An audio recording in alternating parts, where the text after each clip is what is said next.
요즘 코로나 검색하면 연관 검색어로 뭐가 뜨는지 아십니까? 예전에는 백신, 거리두기, PCR, 자가진단 키트 뭐 이런 것들이었는데요. 이제는 일상 회복, 업무 복귀, 대중교통 안에서 취식 허용 뭐 이렇게 바뀌었습니다. 새롭게 연관 검색어로 뜨는 것 중에 제 눈을 사로잡은 것이 있었는데요. 그게 뭔지 아십니까? 만성 피로에 좋은 음식입니다.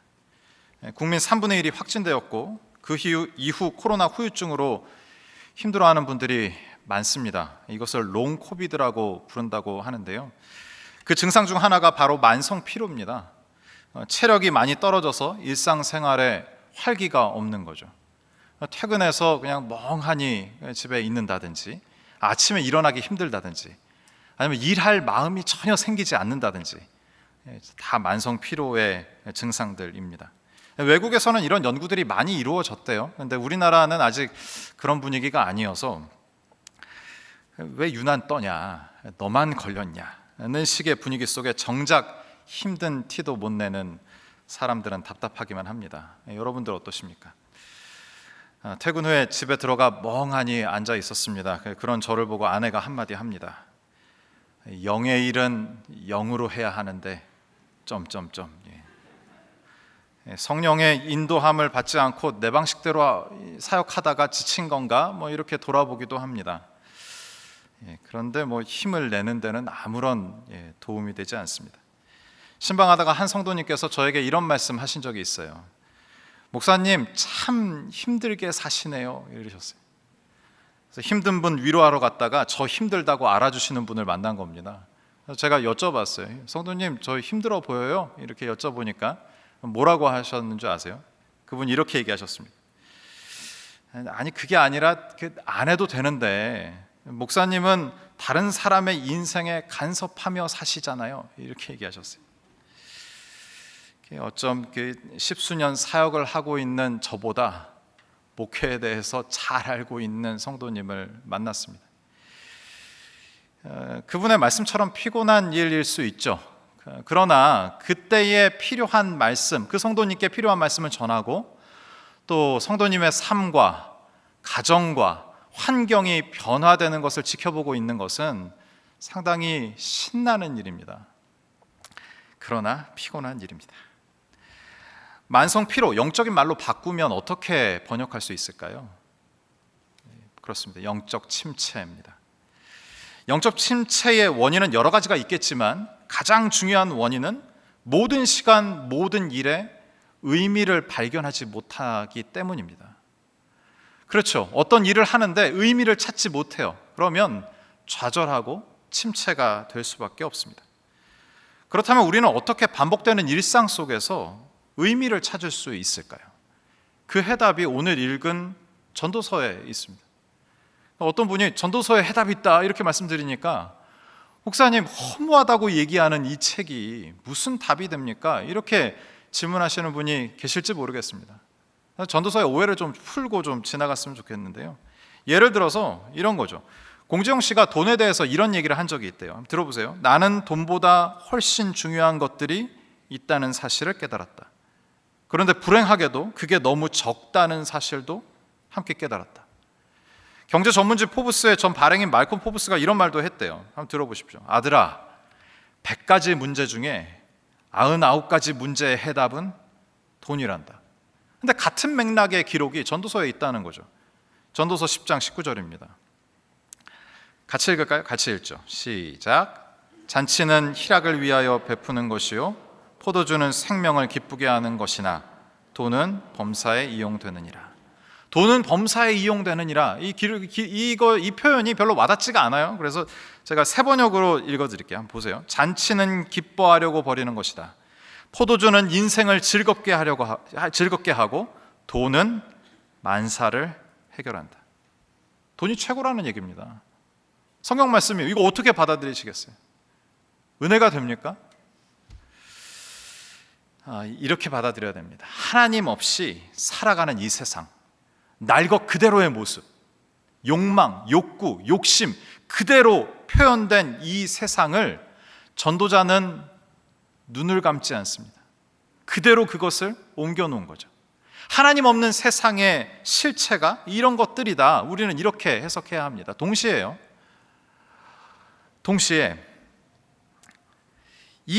이런 문화, 이런 것을 부추기고 있는 사회 속에서 자유롭지 않는 나의 본심, 나의 욕망, 욕심을 전도자는 어떻게 알았을까?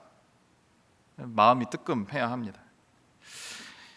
달리 얘기하면 전도자의 말은 그저 뜬구름 잡는 얘기가 아니라는 거예요.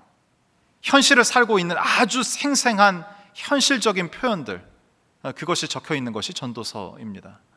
그리고 우리에게 뼈 때리는 현실적인 조언을 해주는 것도 전도서입니다. 전도자의 이야기를 들어보기 전에 개념 한 가지가 필요한데 전도서 1장 3절을 같이 보겠습니다.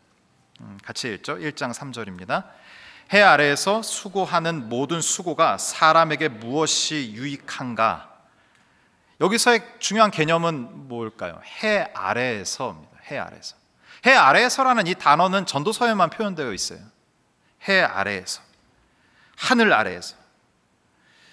해 아래에서 벌어지는 일들, 하나님과 전혀 무관한 사람들의 삶을 전도서는 그대로 기록하고 있다라는 거죠. 전도자가 이 세상을 아주 냉철하게 해석해요. 그 해석을 우리가 같이 읽고 이해하는 동시에 우리는 뭘 해야 돼요? 해 아래에서를 전도서가 기록했다면 동시에 유추할 수 있어요. 그러면 해 위는, 하늘 위에는 이것을 유추할 수 있습니다. 전도서를 읽을 때의 큰 팁입니다. 하늘 아래서, 해 아래서의 삶을 기록한 전도서를 읽을 때에 그럼 하나님은 어떠실까? 이렇게 생각하는 것이 유리합니다. 해 아래에서 하늘 위의 관점으로 오늘 전도자의 말을 한번 들어보겠습니다. 전도자가 오늘 본문을 통해 영적 침체 가운데 있는 우리에게 제시하는 처방이 두 가지입니다. 첫 번째는요, 헛된 시도를 그치고 하늘의 것을 구하라는 겁니다. 두 번째는 오늘을 살라는 겁니다. 첫째입니다. 헛된 시도를 그치라는 거죠. 전도자는 이 세상을 다음과 같이 진단합니다. 해 아래입니다.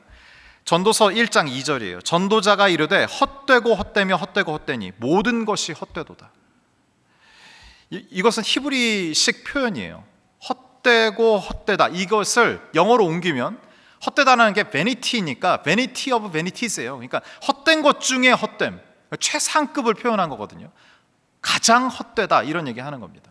예를 들면 그런 거죠. 하나님을 가리켜서 왕 중에 왕 이렇게 이야기하잖아요. King of Kings예요. 지난주에 살폈던 아가서, 노래 중에 노래입니다. Song of Songs. 지성소는요, 거룩함 중에 거룩함, Holy of Holies. 이렇게 표현하는 것이 히브리식 표현이에요. 이 세상은 뭐라는 거예요? 허무함의 극치다 이렇게 얘기하는 거죠. 헛됨에 해당되는 히브리어는 헤벨입니다. 헤벨. 이 단어는 기본적으로 입김, 숨, 연기라는 의미예요. 그러니까 강조하고 싶은 것은 시간의 짧음이에요. 잡은 것 같은데 사라져버렸어요. 시간이 너무 짧다는 거죠. 창세기 4장 2절 잠깐 볼까요? 제가 읽겠습니다. 그가 또 가인의 아우 아벨을 낳았는데 아벨은 양치는 자였고 가인은 농사하는 자였더라. 헤벨은 인류 최초의 살인자 가인, 그의 동생 이름입니다. 그는 너무 짧은 생을 살다 갔죠. 그의 마지막은 어땠습니까? 정의롭지 않아요. 부조리합니다. 자크 헬룰은 그의 책에서 그의 책 존재의 이유에서 다음과 같이 이 대목을 해설한 적이 있어요. 한번 들어보세요. 아벨은 희생 제물을 드린 경건한 사람이었지만 아무 소용이 없었다. 그는 자신의 행위로 구원을 얻지 못했다. 아벨은 자신의 행동으로 자신을 구원하기는커녕 부조리한 죽음을 맞이했습니다. 이 사건이 헤벨이 처음 등장하는 성경 기록입니다. 우리는 어떤 교훈을 얻을 수 있을까요? 나의 행위로 나를 구원하지 못한다는 거죠. 그리고 나의 허무함을 해소하려고 하는 모든 행동들이 허무해질 수 있다라는 겁니다. 만성 피로에 좋은 음식 골라 먹는 애씀도 필요합니다. 체력을 회복하기 위하여 몸을 움직이는 수고도 필요하죠. 그런데 정말 나의 영적 침체를 해결할 수 있는 방법은 중요한 그 한 가지는 잊지 말아야 한다는 이야기입니다. 유일한 해결 방법이 뭘까요? 전도서 1장 8절 잠깐 보겠습니다. 모든 만물이 피곤하다는 것을 사람이 말로 다 말할 수는 없나니 눈은 보아도 족함이 없고 귀는 들어도 가득 차지 아니하도다. 우리의 영적 침체를 해결하기 위해서 모든 것들을 동원해서 나를 기쁘게 해봐요. 그런데 우리는 그것에 만족할 수 있는 사람이 아니라고 전도자는 이야기하고 있습니다. 우리의 마음을 만족하게 할 것이 이 하늘 아래, 해 아래는 없다는 얘기입니다. 유일한 해결 방법, 하늘 위인 거죠. 내 영혼을 위로하시고 가득 채우실 주님을 기다리는 것입니다. 시편 130편 6절입니다. 같이 읽을까요? 같이 읽죠. 파수꾼이 아침을 기다림보다 내 영혼이 주를 더 기다리나니 참으로 파수꾼이 아침을 기다림보다 더하도다. 파수꾼이 뭘 기다린대요? 아침을요. 왜 아침을 간절히 기다릴까요? 밤새 그 공포와 외로움과, 그러니까 책임감은 있어서 자신이 맡겨진 그 파수꾼의 역할을 해요. 근데 아무도 내 주위에 없는 겁니다. 근데 아침이 되면요, 파수꾼의 역할이 끝나고 사람들이 나오는 거죠. 그리고 자신에게 고맙다고 인사할 거예요. 그 아침을 기다리는 겁니다. 그런 것처럼 우리의 영혼은 파수꾼이 아침을 기다리는 것처럼 우리의 영혼은 하나님을 기다리고 있다라는 사실입니다. 영적 침체를 겪을 때 우리의 영혼은 더 하나님을 갈망하고 더 구할 수밖에 없습니다. 시편 130편 5절에 좀 더 구체적으로 이것을 표현하는데 이렇게 표현합니다. 나 곧 내 영혼은 여호와를 기다리며 나는 주의 말씀을 바라는도다. 시인은 무엇을 기다립니까? 여호와를 기다려요. 더 구체적으로 하나님의 말씀을 기다립니다. 요즘 많이 지친 성도님들을 정말 많이 뵙곤 합니다. 마음을 다해 아이를 키웠는데, 가정을 지키기 위해 애썼는데, 저 사람을 믿고 또 믿었는데 내가 원하는 결과로 돌아오지 않는 거예요. 허무하죠. 머리로는 아는데 그것을 할 힘이 없는 영적 침체 속에 계신 성도님들을 많이 만났습니다. 그분들을 위해 기도할 때 인용했던 말씀입니다. 마태복음 8장 8절 공동번역 버전인데요. 주님, 저는 주님을 제 집에 모실 만한 자격이 없습니다. 백부장 얘기예요. 그저 한 말씀만 하시면 제 하인이 낫겠습니다. 영적 침체 가운데 계신 성도님들 계십니까? 헛된 모든 시도를 그치시기 바랍니다. 그리고 기다려야죠. 뭘요? 하나님을. 구체적으로 뭐요? 하늘에서부터 내려오는 그 말씀을 기다려야 할 줄 믿습니다. 백부장의 믿음처럼 간절한 마음으로 그저 한 말씀만 해주시기를 간구할 때에 주님께서 우리에게 말씀하여 주실 것을 믿습니다. 영적 침체를 겪는 우리에게 주는 전도자의 처방 두 번째는 오늘을 살라는 겁니다. 전도자는 해 아래의 상황을 다음과 같이 정리합니다. 1장 9절입니다. 이미 있던 것이 후에 다시 있겠고 이미 한 일을 후에 다시 할지라 해 아래에는 새 것이 없나니. 해 아래에 새 것이 없답니다. 이게 무슨 의미입니까? 과거와 미래가 우리는 되게 중요하잖아요. 근데 의미가 없을 수 있다 이렇게 얘기하는 거예요. 모든 것이 현재로 통합된다 이런 얘기하는 겁니다. 좀 더 설명을 드리면 이렇습니다. 우리는 과거를 후회하죠. 지금의 잘못된 지금의 고통을 그 불특정한 과거에서 원인을 찾으려고 해요. 내가 그때 그 선택하지 말았어야 했나? 그 사람의 말을 듣지 말았어야 했나? 그 미래는요, 예상하지 못한 일이 생기면 어쩌지? 지금보다 더 나빠지면 어쩌지? 막연하게 걱정하느라, 과거에 얽매여서 미래를 때문에 걱정하느라 현재를 살지 못하고 있다라는 얘기입니다. 전도자는 하늘 위의 관점을 제시합니다. 바로 오늘을 살라는 거죠. 과거를 후회하고 미래를 걱정하느라 바로 현재를 살지 못하는 우리에게 오늘을 살라고 얘기합니다. 한 성도님과 통화하다가 저에게 갑자기 이런 질문을 하시는 거예요. 이게 제일 그 성도님께 그 문제였나 봐요. 이게 고민이시고, 목사님, 제가 지금 이사를 가는 것이 좋을까요? 어디로 가는 것이 좋을까요? 그 성도님 상황이 어떠신지 더 알고 싶어서 여쭸어요. 그 어떤 상황이시냐고요? 함께 사는 이웃이 문제였던 거예요. 같이 사는 이웃이 그 말이 좀 험하고 또 자신의 가족들을 좀 비하하고 뭐 이런 이제 주변의 상황인 거죠. 그래서 너무 고통스러우시니까 이거 좀 떠나면 해소가 될까? 근데 또 마음에 확신 없으니까 저에게 또 여쭤보신 거예요. 말씀 듣다가 빌립보서 4장 7절 말씀 생각나서 나눴습니다. 그리하면 모든 지각에 뛰어난 하나님의 평강이 그리스도 예수 안에서 너희의 마음과 생각을 지키시라, 이 말씀 나눴어요. 성도님, 장소가 문제가 아니에요. 어디 계시든지 하나님의 평강이 뭐라고 약속해요? 너희의 마음과 생각, 성도님의 마음과 생각을 지키신다잖아요. 그 평강이 임해서 어디에 계시든 상관없는 삶이 되시기를 기도하겠습니다, 이렇게 얘기했어요. 우리는 어떻습니까? 과거에 얽매여서 오늘을 살지 못하고 계시진 않습니까? 미래에 대한 걱정 때문에 바로 나에게 주어진 오늘을 살지 못하고 계시진 않습니까? 우리 모두에게 주님의 평강이 임하기를 간절히 바랍니다. 그 평강이 우리의 마음과 생각을 지켜주실 거예요. 우리 모두에게 주어진 하루, 오늘을 후회함 없이 사는 우리 모두가 되기를 간절히 바랍니다. 그렇게 살아가다 보면 영적 침체로부터 자유해질 거예요. 영적 침체는 삶의 의미를 발견하지 못할 때 찾아온다고 했습니다. 전도자는 해 아래의 모든 삶이 헛되다고 진단합니다. 자연 만물의 순환, 인간의 모든 애씀, 영적 침체를 극복하고자 하는 모든 시도가 헛되다라고 진단합니다. 그러면서 하늘 위의 관점을 우리에게 제시하죠. 예수님께서 이 하늘 위의 관점을 제시하신 적이 있어요. 마태복음 6장 19절에서 21절입니다. 같이 볼까요? 같이 읽겠습니다. 너희를 위하여 보물을 땅에 쌓아두지 말라. 거기는 좀과 동록이 해하며 도둑이 구멍을 뚫고 도둑질하느니라. 오직 너희를 위하여 보물을 하늘에 쌓아두라. 거기는 좀이나 동록이 해하지 못하며 도둑이 구멍을 뚫지도 못하고 도둑질도 못하느니라. 내 보물이 있는 그곳에는 내 마음도 있느니라. 예수님은 무엇이라고 말씀하십니까? 우리가 하나님께 부요하면, 우리의 보물이 하늘에 쌓여 있으면 허무하지 않다고 이야기하고 계십니다. 바울도 비슷한 맥락으로 얘기한 적이 있어요.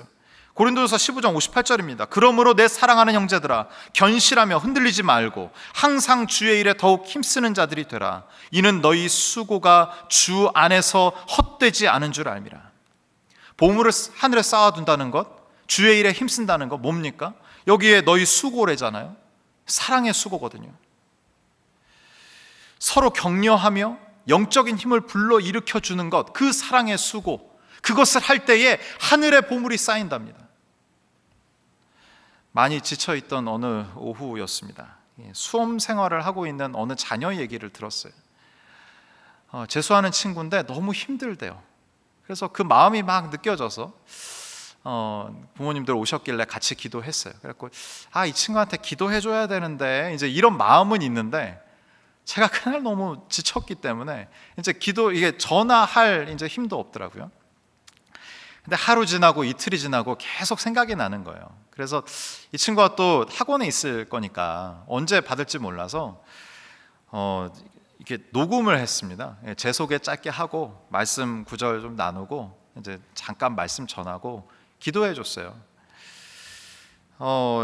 시편 118편 6절 나눴습니다. 여호와는 내 편이시라 내가 두려워하지 아니하리니 사람이 내게 어찌할까. 그러면서 제가 말씀 전하면서 준비하지 않았던 말이 튀어나왔는데 이런 거예요. 이 시간이 버려지는 시간이 아니야. 이 시간이 그저 허무하게 끝나지 않을 거예요. 후회 없는 시간으로 하나님 사용하실 거야. 이런 얘기를 했어요.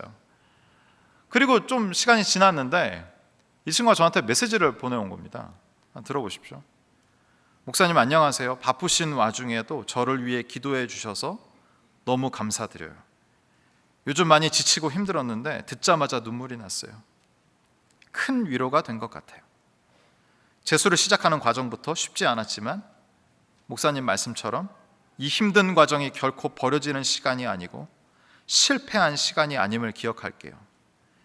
그리고 하나님이 내 편이라는 사실만으로 든든해지고 이렇게 고백할 수 있음에 너무 감사해요. 공부하면서 힘들 때 의지할 수 있는 분이 있다는 것이 저에게 큰 자랑이고 자부심이거든요. 다시 한번 너무 감사드리고 목사님도 건강 조심하시고 하나님의 사랑이 가득하시길 바랄게요. 얼마나 예쁜지 모릅니다. 오늘 여기 제가 오기 직전에 마음이 많이 이제 힘드셨던 분, 지금은 많이 회복하려고 애쓰시는 분과 통화하다 왔어요. 힘든 날이 계속되는데 어려운 일은 여기까지만 하면 좋겠다 이런 생각하셨대요. 얼마나 힘드셨던 거예요. 근데 하나님이 본인의 마음과 본인의 바람과는 전혀 다른 방식으로 더 어렵게 인도해 가시는 걸 보고 살 자신이 없으셨대요. 용기가 나지 않더랍니다. 그러면서 영적 침체도 같이 온 거예요. 그런데 하나님이 은혜 주셔서 이분에게 무언가를 붙잡을 수 있는 힘을 주셨어요. 너무 감사해요. 그래서 하나님의 말씀을 붙들려고, 하나님을 좀 붙잡으려고 애를 쓰고 계시는 분이셨어요. 그게 참 마음에 많이 남아서 이 말씀으로 좀 격려하고 싶었습니다.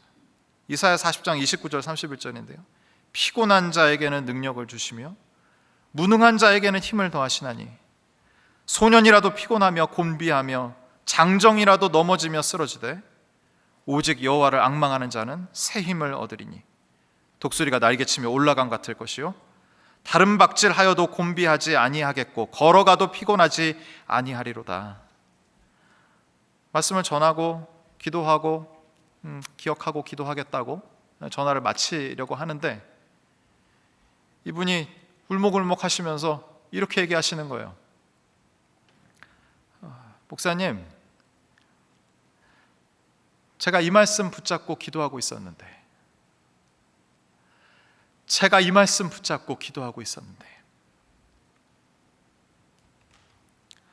하나님 살아계심을 믿습니다. 우리는 해 아래서 살아가지만 하늘 위에서 우리 아버지가 우리를 보시며 때때마다 위로하시고 살아갈 힘과 용기를 주고 계심을 믿습니다. 보물을 하늘에 쌓는다는 것, 사랑의 수고라고 말씀드렸잖아요. 해 아래의 삶, 무의미한 반복으로 인한 허무만이 가득한 이곳에서 하나님은 우리의 편이 되신다. 집사님, 해 아래가 아니라 하늘 위를 보자라고 얘기하는 이것이 우리가 하는 사랑의 수고인 줄 압니다. 해 아래가 아닌 하늘 위를 바라보는 우리 모두가 되기를 간절히 바랍니다. 서로를 격려하며 응원하는 한 주간 되기를 간절히 바랍니다. 주의 위로와 격려와 능력과 힘이 우리 모두에게 충만하길 주님의 이름으로 축원합니다.